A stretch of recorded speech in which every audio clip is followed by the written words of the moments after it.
وحل الإزار حل الإزار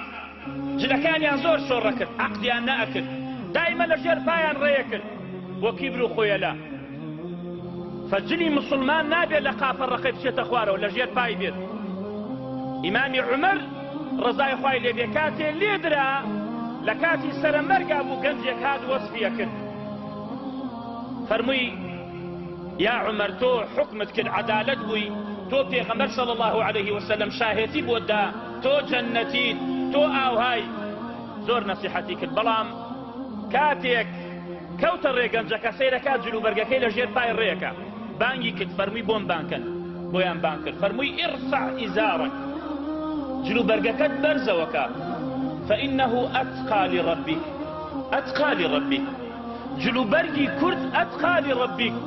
وأنقى لثوبك يا وأبقى لثوبك جلوبەرگەکەت ئەمێنێتەوە درەنگە دڕێ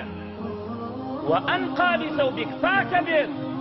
دەتۆ جلوبەرگەکەت با لە ژێر پاتان ڕێ بکە دائیمەن پاڵدەمت ڕزاوە پیسە تەقوای خوای تیان نییە جلت شۆڕ بێت مەڵێ بۆ تەکەبورم نییە ئەگە بۆ تەکەبورت نییە بەرزی بکەرەوە ئەوە سنەتی پێغەمبەر عەلەیهی سەڵات وەسەلام بۆیە فیعلی قەومی لۆط حل الئیزار جلوبەرگیان شۆڕ